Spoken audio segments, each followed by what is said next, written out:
बात और बताएं, जो कीर्तन नहीं बोलते वो वही कैसे जाता है? जो कीर्तन नहीं बोलते हैं वो वही। अब देखो एक बात हमारे दिमाग, क्षमा चाहेंगे इतनी भीड़ में, मतलब कोई वैसे वैसे वैसे, हाँ कोई ना है, सब सही है। देखो जो कीर्तन नहीं बोलते वो वही कैसे जाते हैं?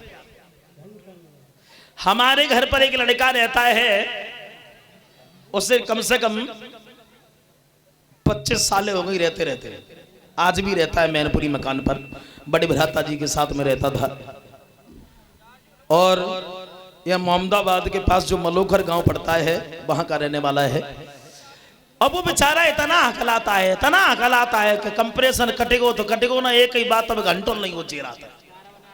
हाँ, तो नई साल का दिन था, नई साल का दिन था, तो हमारे मंजेश भैया गांव रुके हुए थे ततरई। खैर मैं डिस्ट्रिक्ट एटा का रहने वाला हूं और धुमरी के पास में मेरा गांव पड़ता है ततरई, और वैसे रहते तो हम सब लोग मैनपुरी हैं। तो मंजेश भैया गांव रुके हुए थे और स्वामी जी हमारे मैनपुरी रुके हुए थे। अब उन्हें नई साल का दिन था तो 3 बजे उन्हें फोन लगाओ, 3 बजे सवेरे ही जग गए, बोले सबसे पहले मुबारकबाद हम ही कहेंगे। सो 3 बजे उन्हें फोन लगा। मुसीबत एक बात है कि मुबारक कहीं ना पाता है। उन्हें भैया से फोन लगा, बोले स्वामी जी, भ्राता जी ने कही है, बोले नई साल इसी होए। उन्होंने कही कैसी होए? बोले स्वामी जी नई साल इसी होए। बोले कैसी होए मुबारक? बोले हाँ देखो तुम समझ गए, हाँ तुम समझ गए, नई साल। तो हम ताश, इसलिए मैं समझ आ रहा हूं कि नए साल के अब ज्यादा दिन नहीं रहे, नवंबर चल रही है ना, नई साल के ज्यादा दिन नहीं रहे। और हम सही बताते हैं, अगर काउ ने कीर्तन न बोलो तो हम अब कहता भागवत कान दोबारा आए तो नई साल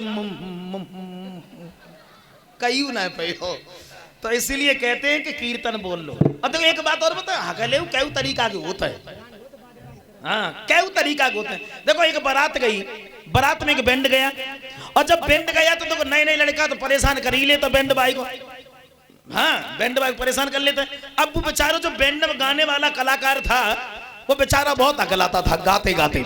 सो नए लड़का पहुंच के बोला बुगा ना सुना, मैडम बैठ बोलेरो। अब मुसीबत एक बात है, बोलेरो कहीं ना पातो, हाँ वो बोलो मैडम बैठ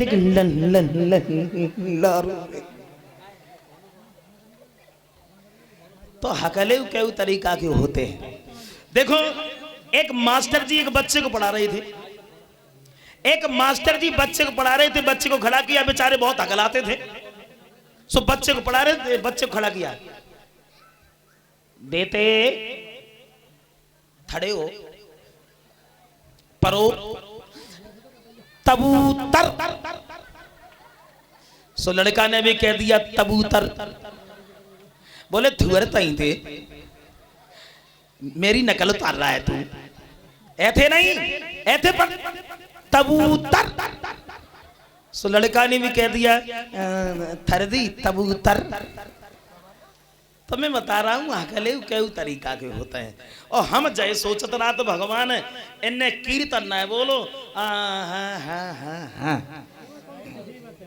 अब तुम लोग जा सोचते हो भैया कीर्तन हम ना बोलते, तुम्हें कौन सी भावई है? तो मुझे भावई है, बताएं कौन सी भावई है? देखो एक दीवार पर यह लिख दिया गया था कि यहाँ पेशाब करना मना है। जरा ध्यान दे मेरे शब्दों पर। कहीं अगर कोई अच्छा मकान बना हो तो वहां लिख देते हैं यहाँ पर्चा चिपकाना मना है या यहाँ पेशाब करना मना है। तो बेचारे को गैर पढ़ो लिखो आओ हमत्तू का बार सब उठाड़ो भाव, और मैंने पढ़ी ना पाई जब का लिखी तो बैठाड़े कि मैंने पेशाब कर दी।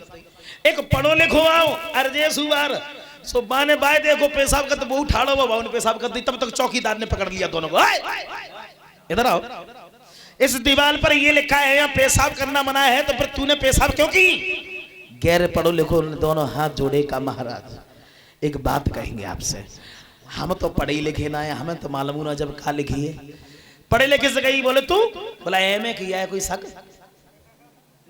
तो वह गैर पढ़े लिखे से जाकर ये शुक्र 5 रुपया तू दे जुर्माना के, 5 रुपया तू दे जुर्माना के। और पढ़े लिखे से जाकर के 100 रुपया तू दे। पढ़ो लिखो खान लगो कहे साहब हमने कहा जा से ज्यादा पेशाब करी तो 100 रुपया दे जुर्माना के। तो चौकीदार बोला नहीं तू तो पढ़ा लिखा है, वो तो बेचारा गैर पढ़ा लिखा है, तुझे बताना चाहिए था कि यहाँ ये लिखा है कि यहाँ पेशाब करना मना है, और तूने उसे बताया नहीं और तू भी खड़ा हो गया पेशाब कर दी। तो 100 रुपया बापे लाए, 5 रुपया बापे लाए। अब जैसे ही हम लोग जाएंगे कहां, हमसे पूछा जाएगा क्यों पूरे दिन और पूरी रात चिल्लाते रहे, तुमने ये नहीं बताया कि कथा में कीर्तन बोलना जरूरी होता। तुम तो कह दियो साहब हमें तो बता ही ना है।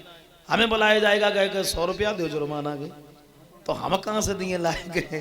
तो इसीलिए ताली बजा करके बोल लेते हैं बड़े प्रेम से, राम कथा सुंदर करतारी कर कहते हैं हाथ को करतारी, तरकारी ना है। ताली बजा करके बड़े प्रेम से